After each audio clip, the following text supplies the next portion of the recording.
Evangeline Angie Brewster stood before the grimy window of her cramped St. Louis tenement, watching her children, Victoria and Alexander, play in the alley below with makeshift toys crafted from factory scraps.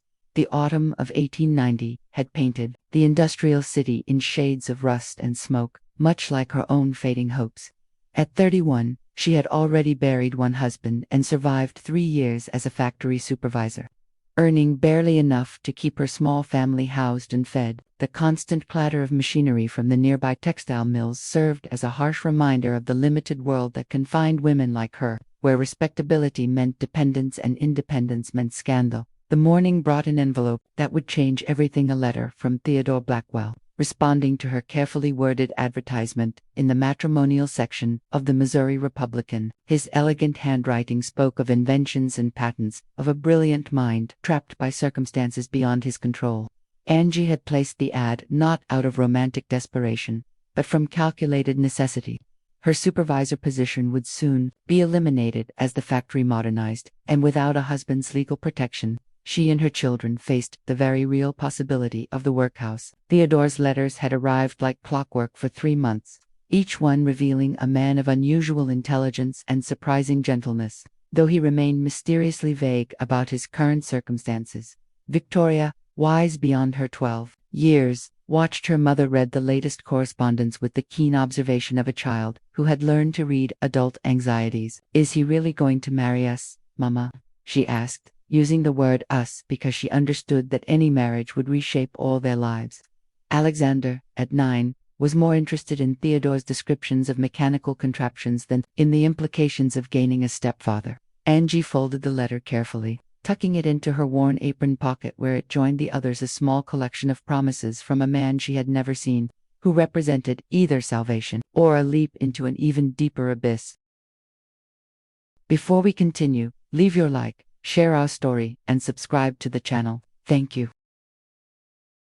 The telegram arrived on a Tuesday, terse and devastating. Theodore Blackwell arrested for debts, stop held city jail, stop wedding impossible stop. Angie stared at the yellow paper until the words blurred, feeling the careful scaffolding of her plans collapse around her. The factory foreman had already given her 2 weeks' notice, and the landlord was growing impatient about the overdue rent. But as the initial shock faded, something harder crystallized in her chest, not despair, but a fierce determination born from years of making impossible decisions. She had survived her first husband's death from a factory accident, had clawed her way to a supervisor position in a world that barely acknowledged women could think, and she would not be defeated by a man's debts, even if that man was supposed to be her salvation. That evening, as Victoria helped serve their meager dinner of bread and thin soup, Angie announced her decision with the quiet authority that had made her an effective supervisor. "We're going to visit Mr. Blackwell in jail tomorrow," she said, ignoring her daughter's startled expression and her son's excited questions about what a real jail looked like. She had learned long ago that in a world designed to crush women like her, survival required taking action when others would merely accept defeat. The correspondence had revealed Theodore to be a man of genuine intelligence and character, trapped by circumstances rather than vice. And Angie had not come this far to abandon a potentially profitable alliance simply because it had grown complicated. Sleep eluded her that night as she lay in the narrow bed she shared with Victoria, listening to the sounds of the industrial city settling into an uneasy quiet. Through the thin walls came the crying of the Kellys' newest baby, the arguing of the Kowalskis over money, and the ever-present hum of machinery from the factories that never truly stopped.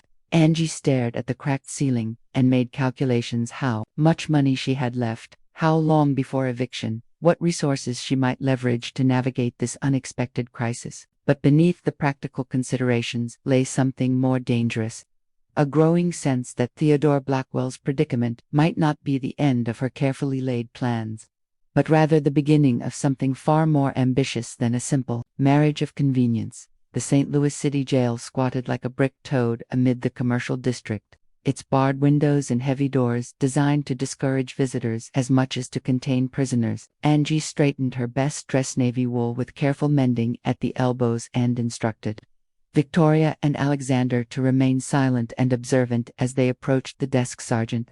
The man looked up from his ledger with the weary expression of someone accustomed to desperate women seeking imprisoned men, his assumptions written clearly across his weathered face. But when Angie spoke, her voice carried the crisp authority she had developed managing factory workers, requesting to see Theodore Blackwell on a matter of urgent business correspondence, a phrase that suggested legal rather than romantic concerns. Theodore Blackwell emerged from the holding area like a gentleman scholar who had taken a wrong turn into a nightmare.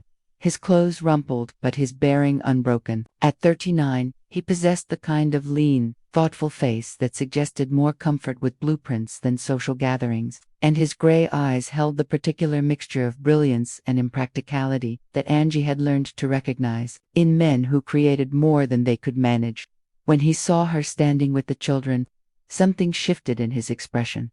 Not disappointment at her modest appearance, or the complexity of her circumstances, but a kind of wonder that suggested he had never quite believed someone would actually come. "Miss Brewster," he said, and in those two words was both gratitude and apology. The story Theodore told in the jail's visiting room was both more complicated and more promising than Angie had anticipated. His debts stemmed not from gambling or drink, but from a series of mechanical inventions improvements to industrial machinery that could revolutionize manufacturing, that he had developed but lacked the capital to properly patent and produce. Bank President Mortimer Rothschild had initially offered partnership, then systematically blocked Theodore's access to other investors while demanding exclusive rights to all patents in exchange for modest payment. When Theodore refused, Rothschild had called in loans and used his influence to ensure no other financial institution would extend credit, effectively imprisoning the inventor until he surrendered his life's work. As Theodore spoke, Angie felt her mind racing along familiar tracks of calculation and strategy,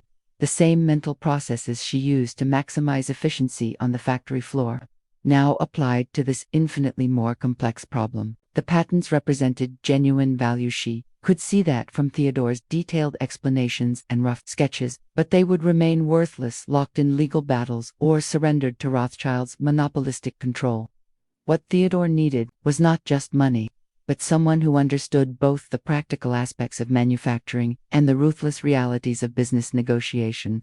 Victoria and Alexander listened with the intense focus of children who sensed their future being decided, while Angie saw opportunity gleaming like gold beneath the surface of apparent disaster. "I propose a different kind of partnership," Angie said, leaning forward with the intensity that had once intimidated lazy workers into productivity. "Not marriage first, but business. I know manufacturing, I know workers, and I know how to make things that actually function profitably." Theodore's eyebrows rose at the unprecedented suggestion of a woman as business partner, but Angie continued before he could object. "Your patents are worthless in jail and nearly worthless in Rothschild's hands, but properly developed, with the right manufacturing approach and fair treatment of workers, they could build something neither of us could achieve alone." She outlined her vision with the precision of a factory floor plan, securing his release through strategic negotiation, establishing proper workshops, and creating a business that treated innovation and labor as equally valuable partners. The decision hung in the stale air of the jail visiting room like smoke from the city's countless chimneys, heavy with possibility and risk. Theodore studied Angie's face with the same careful attention he gave to mechanical problems, seeing perhaps for the first time not the desperate mail-order bride his advertisement had attracted, but a woman whose practical intelligence might be the key to unlocking his theoretical brilliance. "You understand," he said slowly, "that this path offers no guarantees, no traditional securities. We would be attempting something that challenges every expectation of how business should be conducted." Angie smiled then, the first genuine smile she had worn in months, and extended her hand not for a romantic gesture but for a business handshake that would bind them as partners in an enterprise that had never existed before in the industrial landscape of St. Louis. The negotiations with Bank President Mortimer Rothschild took place in his mahogany-paneled office, where portraits of stern financiers seemed to glower down at the unusual trio of petitioners. Rothschild, a man whose corpulent frame and gold watch chain spoke of prosperity built on others' desperation, initially dismissed Angie as merely another hysterical woman pleading for her man's freedom. But when she laid out Theodore's patent applications with the precision of an engineer and began discussing manufacturing costs and worker productivity ratios with the fluency of someone who had lived those realities, his attitude shifted to wary attention. She proposed not Theodore's unconditional release, but a structured partnership that would give Rothschild significant return on investment while allowing the inventors to maintain creative control and ensure fair labor practices. Theodore watched from his cell as Angie transformed his abstract inventions into concrete business propositions, her practical experience breathing life into his theoretical constructs. She had spent 3 days touring St. Louis workshops and factories, not as a woman seeking employment, but as a potential employer evaluating facilities and workforce capabilities. Her conversations with foremen and machinists revealed both the desperate need for Theodore's innovations and the existing infrastructure that could support their production. When she returned to present her findings, Theodore realized that his months of correspondence had connected him not just with a potential wife, but with someone whose mind complemented his own in ways he had never imagined possible. Victoria and Alexander adapted to their new circumstances with the resilience of children who had already learned that stability was temporary and change constant. Victoria appointed herself unofficial secretary, organizing Theodore's scatter notes and drawings with methodical precision that impressed even Rothschild's clerks. Alexander demonstrated an intuitive understanding of mechanical principles that delighted Theodore, asking questions that often illuminated flaws in design or opportunities for improvement. The children's presence in the jail and later in business meetings challenged conventional propriety, but Angie understood that their futures depended on these negotiations and refused to hide them away as if their existence were somehow shameful. Ezekiel Washington entered their circle through Theodore's recommendation, a freed slave whose mechanical genius had been forged in the brutal necessity of maintaining plantation equipment with limited resources and no formal training. His massive hands, scarred from years of forcing recalcitrant machinery into functionality, possessed a delicate touch with precision instruments that amazed even Theodore. When Angie met him in the cramped workshop where he earned subsistence wages repairing industrial equipment, she saw immediately what Theodore had recognized: a craftsman whose skills were being criminally underutilized by a society that valued neither his intelligence nor his experience. The first prototype emerged from their collaborative efforts like a mechanical poem, combining Theodore's innovative design with Ezekiel's practical modifications and Angie's insistence on manufacturability. The improved loom mechanism could increase textile production by 40% while reducing the physical strain on operetissa, consideration that male inventors typically ignored but that Angie understood from personal experience. As they worked together in Ezekiel's cramped workshop, the boundaries of race, class, and gender that typically defined St. Louis society seemed to dissolve in the face of shared purpose and mutual respect for competence. The moment of emotional commitment came not through romantic declaration but through shared risk.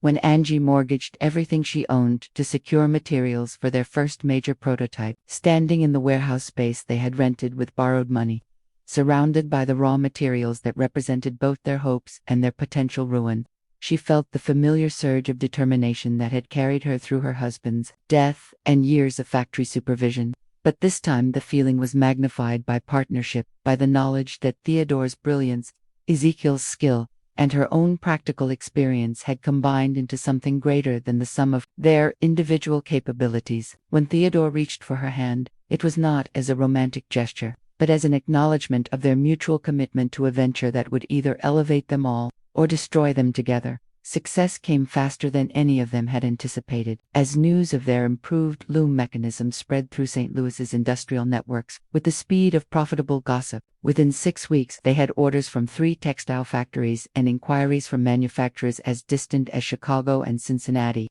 Angie discovered that her years of factory supervision had given her insights into worker efficiency and equipment maintenance that proved invaluable in refining Theodore's designs for practical application. The workshop that had seemed impossibly large when they first rented it now buzzed with activity as they hired their first employees, skilled craftsmen who had been underemployed or outright excluded from established manufacturers due to race, gender, or simple lack of connections to the city's industrial elite. Theodore's release from debtors' prison became a celebration not just of personal freedom but of vindicated intelligence. as the success of their first commercial prototype proved the value of innovations that Rothschild had tried to appropriate through legal manipulation. The inventor emerged from confinement, transformed from a desperate debtor into a recognized innovator, his reputation spreading through the networks of mechanics and engineers who understood the technical brilliance of his improvements to existing machinery. But freedom brought new challenges, as Theodore struggled to balance his natural inclination toward theoretical perfection with Angie's insistence on practical deadlines and manufacturing schedules. The discovery of Theodore's correspondence with other inventors revealed the broader scope of his innovative vision and the systematic nature of Rothschild's efforts to monopolize industrial patents throughout the Missouri Valley. Letters from colleagues in Kansas City, Memphis, and Louisville described similar patterns of initial encouragement, followed by financial manipulation and legal pressure designed to force surrender of intellectual property rights. Angie realized that their success had placed them at the center of a much larger conflict between innovative individuals and established financial interests, making them both symbols of possibility and targets for elimination.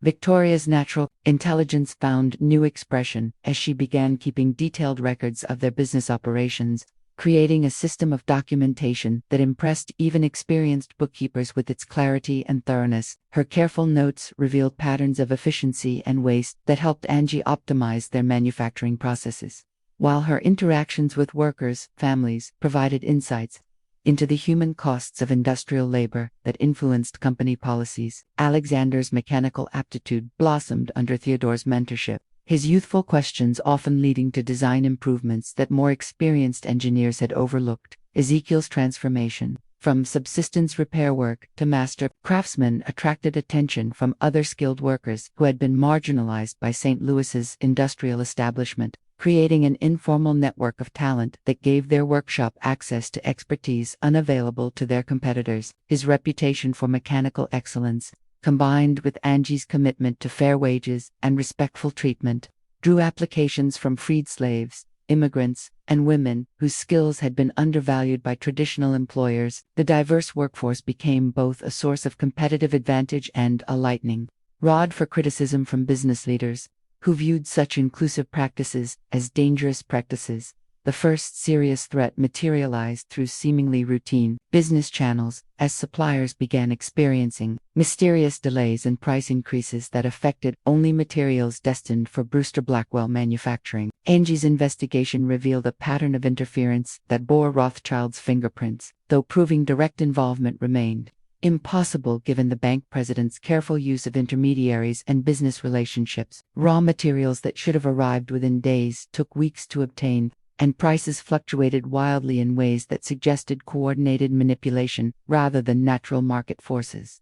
The crisis deepened when their largest customer, Hartwell Textiles, abruptly canceled a major order citing concerns about supplier reliability and financial stability. The cancellation threatened not just immediate profits but their reputation among potential customers who might view the decision as evidence of fundamental problems with their operation. Angie recognized the attack for what it was: a coordinated effort to strangle their business through manufactured doubt and artificial scarcity.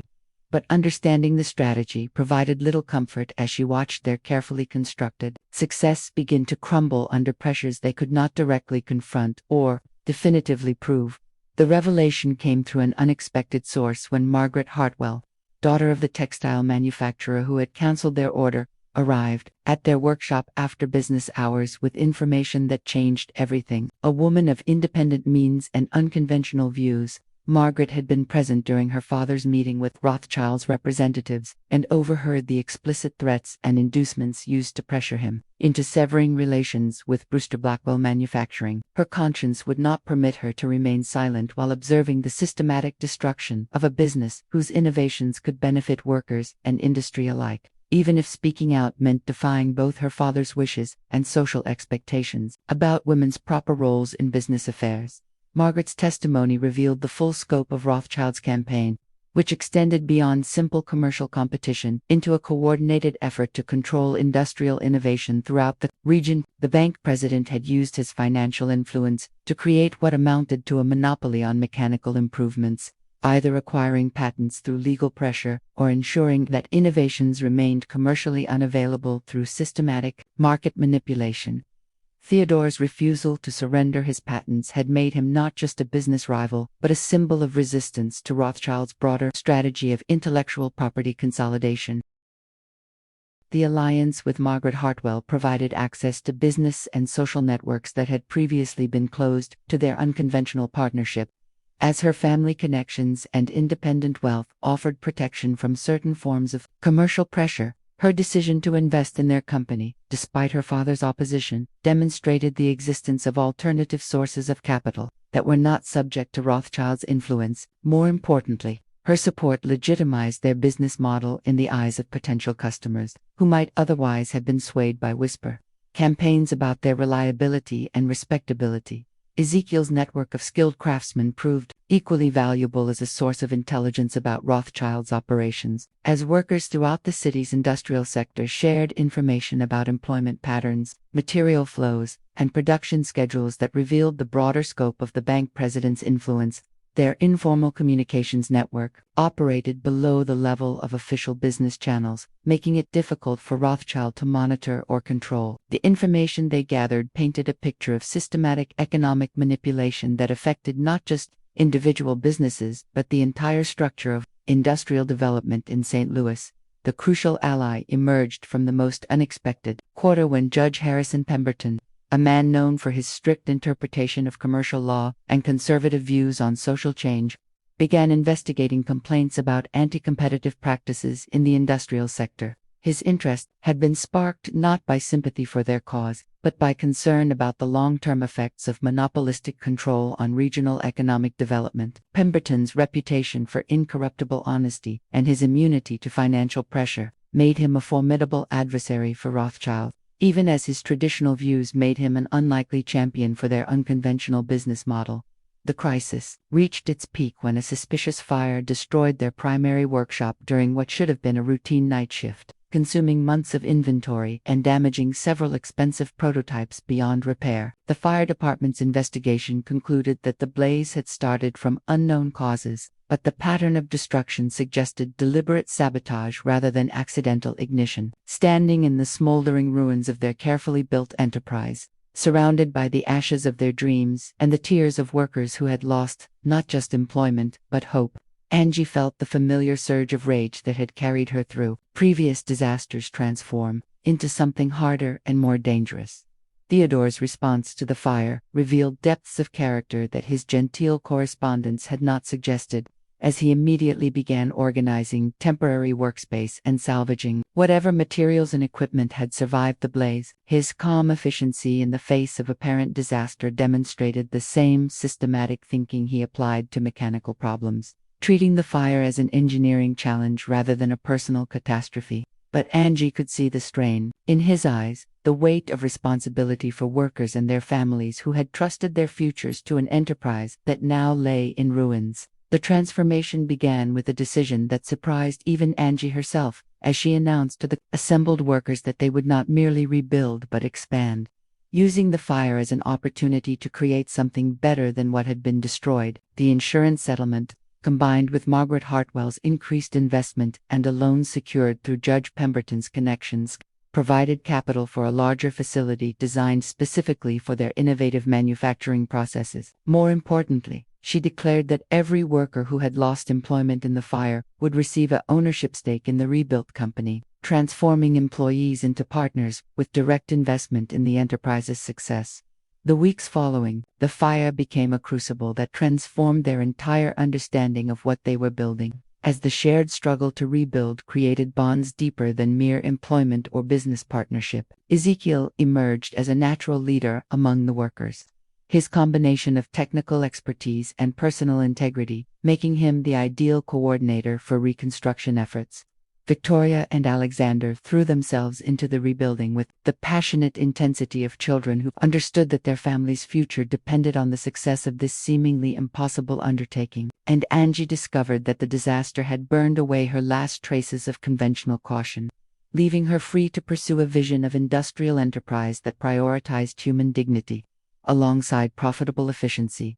The final confrontation with Rothschild came not in a boardroom or courtroom, but in the grand opening of their new facility, a 3-story brick building that stood as a monument to the possibility of ethical manufacturing in the heart of St. Louis's industrial district. The bank president arrived with a retinue of business associates and city officials, ostensibly to observe the proceedings, but actually to demonstrate his continued influence over the commercial establishment. His presence was intended as intimidation, a reminder that despite their apparent success, they remained vulnerable to the financial and political power he wielded. Throughout the region, Angie's single quotes as speech at the opening ceremony directly challenged the assumptions that had governed St. Louis industry for decades, declaring that profitable manufacturing and fair treatment of workers were not contradictory but complementary objectives. Her words carried the authority of demonstrated success, as the rebuilt facility incorporated innovations that increased both productivity and worker safety while maintaining competitive prices. She announced the company's expansion plans, which included not only increased production of Theodore's mechanical improvements, but also the development of new patents that would be licensed fairly rather than hoarded for monopolistic advantage. The presentation of their latest innovations drew gasps of recognition from the assembled mechanics and engineers, as his improvements to steam engine efficiency promised to revolutionize not just textile manufacturing but transportation and power generation throughout the industrial corridor. The technical demonstrations proved that their fire-damaged prototypes had been replaced with even more sophisticated designs, showing that the attempt to destroy their enterprise had only accelerated their innovative development. Rothschild's face darkened as he realized that his campaign of suppression had failed, not only to eliminate competition but had actually strengthened his opponent's resolve and capabilities. The moment of ultimate confrontation came when Rothschild made a final, public offer to purchase their entire operation, at what he termed generous terms, an amount that would have made them comfortable, but eliminated their company as an independent force in regional manufacturing. Angie's response was delivered with the quiet confidence of someone who had already survived the worst that could be done to her, declining not just the specific offer but the entire philosophy it represented. She declared that Brewster Blackwell Manufacturing would remain independent, worker-owned, and committed to innovation that served human needs rather than monopolistic profits. The climax arrived as Judge Pemberton announced his findings regarding anti-competitive practices in the industrial sector, findings that implicated Rothschild in systematic violations of commercial law, and recommended prosecution for restraint of trade. The legal victory was less important than the public vindication it provided, demonstrating that their struggle had been not just about one company's survival but about the fundamental principles that would govern industrial development in America's growing cities. Rothschild's defeat was not dramatic but devastating, as his empire of influence crumbled under scrutiny that revealed the gap between his public respectability and his private methods. The new equilibrium that emerged from their struggle transformed not only their own circumstances but the broader landscape of St. Louis manufacturing. As other businesses began adopting similar models of worker participation and ethical innovation, Angie found herself recognized not as an unusual woman who had succeeded despite her gender, but as an industrial pioneer whose methods were being studied and replicated throughout the region. The company's success had created ripple effects that extended far beyond their immediate operations, inspiring similar enterprises and attracting investment capital that had previously been unavailable to unconventional business models. Theodore's marriage to Angie, when it finally occurred, was a celebration not of romantic culmination but of partnership proven through shared struggle and mutual respect. The ceremony took place in their new facility, surrounded by workers who had become family, and innovations that represented their combined vision made manifest. Victoria and Alexander served not as mere witnesses, but as junior partners in an enterprise that would provide them with opportunities their parents' generation could never have imagined. Their childhood shaped by the understanding that intelligence and hard work could overcome even the most entrenched opposition. The establishment of their permanent success was marked by the expansion into multiple product lines and the licensing of Theodore's patents to manufacturers throughout the Midwest, creating a network of innovation that challenged the monopolistic practices that had once dominated American industry. Ezekiel's promotion to chief engineer symbolized the company's commitment to recognizing talent regardless of its source, while Margaret Hartwell's continued investment provided both financial stability and social legitimacy. The new equilibrium they had created was not just economic but social. demonstrating that business could serve human dignity while generating sustainable prosperity. 5 years after Theodore's release from debtors' prison, Bruce Manufacturing had become a model for ethical industrial enterprise, with facilities in 3 states and a reputation that attracted both investment, capital, and talented workers from across the nation. Angie's transformation from desperate factory supervisor to respected industrial magnate had required her to abandon many conventional expectations about women's proper roles, but the success of her unconventional path had created opportunities for others to follow similar routes toward economic independence and social influence. The final message of their journey was written not in words but in the lives they had transformed and the precedent they had established for combining profitable business with social responsibility. Victoria, now 17 and managing the company's expanding correspondence with inventors and manufacturers nationwide, represented the next generation's assumption that women's intelligence was a natural resource to be developed rather than hidden. Alexander's mechanical innovations, building on Theodore's foundational work, promised even greater advances in efficiency and worker safety, while Ezekiel's training of young craftsmen ensured that skills and opportunities would be passed to those who had previously been excluded from industrial advancement. Standing in the observation deck of their newest facility, watching steam-powered machinery operate with the smooth efficiency that Theodore's innovations had made possible, Angie reflected on the journey that had brought her from a tenement window to industrial leadership. The view encompassed not just their physical achievements but the transformation of possibility itself, as their success had proven that American industry could be both profitable and humane, innovative and inclusive. The future stretched before them like the Missouri River flowing past the city, carrying their influence toward horizons that remained to be explored and opportunities that remained to be created through the same combination of intelligence, courage, and mutual respect that had carried them through their darkest moments to this moment of unprecedented achievement.